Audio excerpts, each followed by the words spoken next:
ભગવત મહાત્મ્યનું જ્ઞાન થાય.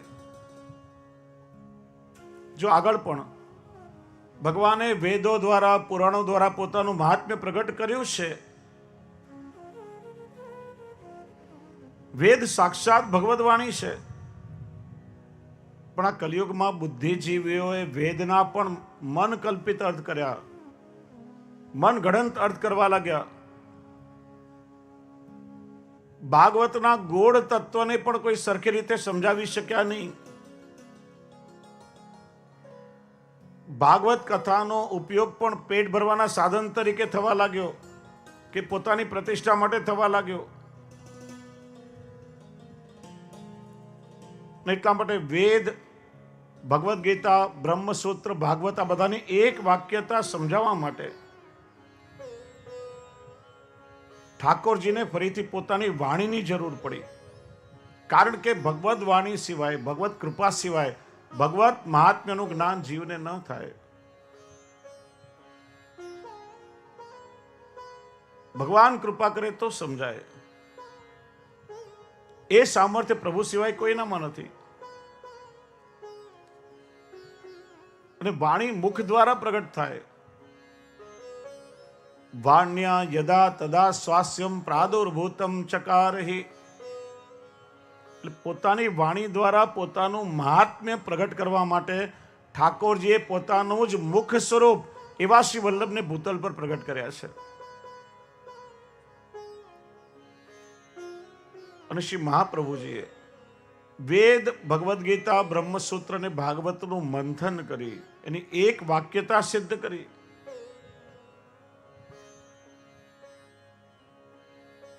ગોળ રહસ્યો પ્રગટ કર્યા છે. એટલા માટે ઠાકોરજીનું મુખ સ્વરૂપે શ્રી મહાપ્રભુજી આસ્યમ પ્રાદુર્ભૂતમ ચકારહિ. આસ્ય એટલે મુખારવિંદ.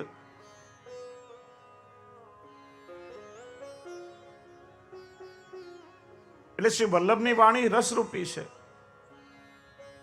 જો એ શબ્દ છે સ્વ આસ્યમ, સ્વાસ્યમ એટલે સ્વ આસ્યમ એટલે પોતાનું મુખારવિંદ.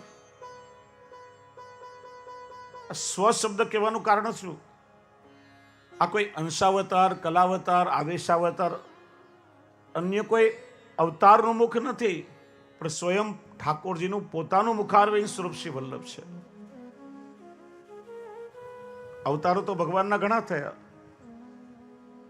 રામાયણમાં એક પ્રસંગ આવે છે કે એકવાર નારદજીના મનમાં ઈચ્છા થઈ કે મારે સંસાર માંડવો છે,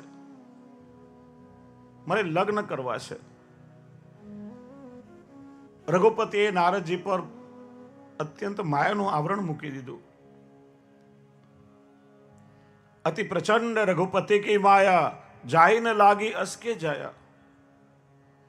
દોડતા દોડતા ભગવાન રામચંદ્રજી પાસે આવ્યા. મહારાજ, મારે લગ્ન કરવા છે. કરો ને, મેં ક્યાં ના કહી. પણ કે છે ને, કન્યા વરે તે રૂપમ, કન્યા રૂપને વરે છે. તમારી પાસે તમારું રૂપ તો છે ને? નારદ કે ના પ્રભુ, મારે તો આપનું રૂપ જોઈએ છે. અને મારી પાસે જો આપનું રૂપ હશે ને તો મને ખાતરી છે કે સુંદર કન્યા મને ચોક્કસ વરમાળા પહેરાવશે. કારણ કે આખી દુનિયામાં રૂપાળામાં રૂપાળો તો આપ જ છો. આપનાથી વધારે કોઈ સ્વરૂપવાન નથી. ભગવાને કહ્યું સારું, તથાસ્તુ. મારા જેવું મુખ તમને મળી જશે. એક જગ્યાએ રાજકુમારીનો સ્વયંવર ચાલી રહ્યો હતો. નારદજી આવીને સ્વયંવરમાં બેઠા. પેલી કન્યા નારદજી પાસે આવી, એમનું મુખ જોઈ મોઢું બગાડીને ત્યાંથી જતી રહી. નારદજીને આશ્ચર્ય થયું. એને તો જઈને પ્રભુના ગળામાં વરમાળા પહેરાવી. શિવજીના બે દૂતો સામે બેઠા હતા. એ આ બધું જોઈને હસ્યા કરે. નારદજી પૂછ્યું, તમે મને જોઈને હસ્યા કેમ? કે ભલા તમે અરીસામાં તમારું મોઢું જોયું? નારદજીએ જોયું તો વાંદરા જેવું મોઢું. નારદજી ક્રોધ કરતા કરતા ભગવાન પાસે આવ્યા. ભગવાન આપે મારું મુખ વાનર જેવું કરી મૂક્યું, મેં તો કહ્યું તો મને આપના જેવું રૂપ આપો. ભગવાન કે આ જગતમાં બધા મારા જ રૂપ તો છે. તમે કહ્યું તો કે હે શ્રી હરિ મને આપના જેવું રૂપ આપો. હરિ એટલે વાંદરો પણ થાય, હરિ એટલે સિંહ પણ થાય, હરિ એટલે હાથી પણ થાય, હરિના ઘણા અર્થ થાય. તમે એવું નતું માગ્યું કે મને નારાયણ જેવું મુખ જોઈએ. ભગવાનના અનેક રૂપો છે. તો આવા કોઈ અવતારનું મુખારવિંદ નથી. એ કહેવા માટે શ્રી ગુસાઈજી કહે છે સ્વ આસ્યમ, પરબ્રહ્મ છે, જે પુષ્ટિ પુરુષોત્તમ છે. એમણે પોતાનું મુખારવિંદ મુખ અવતાર સ્વરૂપ શ્રી વલ્લભને ભૂતલ પર પ્રગટ કર્યા છે. શ્રીનાથજી બાવા એટલે શિવલ્લભ, અને શિવલ્લભ એટલે સાક્ષાત શ્રીજી બાવા. સરસ્વતી એ પ્રભુના મુખારવિંદમાં વસે છે, અને એટલા માટે શ્રી વલ્લભ એટલે સરસ્વતીના અધિપતિ. અને એટલા માટે વાણી દ્વારા એમણે પ્રભુના દુઃખ દૂર કર્યા છે, જીવોના દુઃખ દૂર કર્યા છે, પોતાના ભક્તોના દુઃખ દૂર કર્યા છે. પ્રભુના એટલા માટે કહ્યું કે ઠાકોરજીનો પણ કેટલોય તાપ શ્રી વલ્લભે દૂર કર્યો છે મધુર વચનો દ્વારા. એમ પોતાના ભક્તોનો તાપ પણ પોતાની વાણી દ્વારા દૂર કર્યો છે. ઠાકોરજીના અને શ્રી વલ્લભના મુખારવિંદમાં કોઈ અંતર નથી. કેવલ શ્રીમુખનું દર્શન કરે ને તો જીવના જન્મ જન્માંતરના તાપનું શમન થઈ જાય, અંતરની બધી મલિનતાઓ ચાલી જાય. એટલા માટે તો કહે છે ને કે જેણે એકવાર શ્રીનાથજીનું વદન કમળ જોયો, કોટી કલ્પનું મલિન થયેલું મન એક પલકમાં જોયું. કેટલાય જન્મો લીધા હશે, કેટલી યોનિઓમાં ફરતા ફરતા આ મનુષ્યનો દેહ મળ્યો. શ્રી વલ્લભે કૃપા કરી બ્રહ્મ સંબંધ દ્વારા આપણો હાથ ઠાકોરજીના શ્રેયસમાં સોંપ્યો. પ્રભુએ સ્વયં આપણું વર્ણન કર્યું. કેટલાય જન્મો લીધા, પણ મન તો પ્રત્યેક જન્મમાં એનું એ ચાલતું આવ્યું છે. શરીર બદલાતા રહ્યા.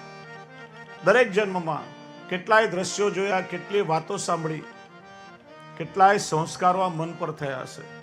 કેટલી મલિનતાથી, કેટલી વાસનાથી ભરેલું આ મન છે. જ્યાં પ્રભુના મુખારવિંદ પર, શ્રી વલ્લભના મુખારવિંદ પર દ્રષ્ટિ જીવની પડે, ત્યાં મનની બધી જ મલિનતા દૂર થઈ જાય. કોટી કલ્પનું મેલું થયું મન, કોટી કલ્પનું મેલું થયું મન, એક પલકમાં ધોયું શ્રીનાથજીનું વદન કમલ જોયું. શ્રીનાથજીનું વદન કમળ જોયું.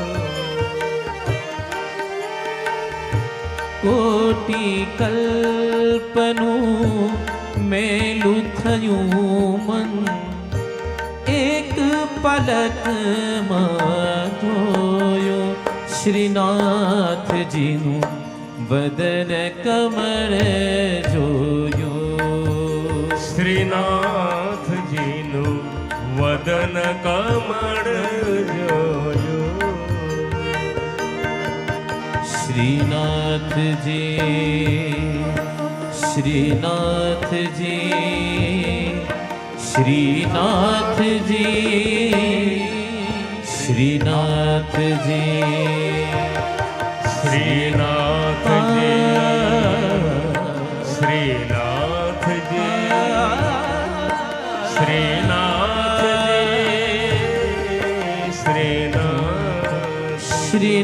શ્રીનાથજીનું વદન કમળ જોયું. શ્રીનાથજીનું વદન કમળ જોયું.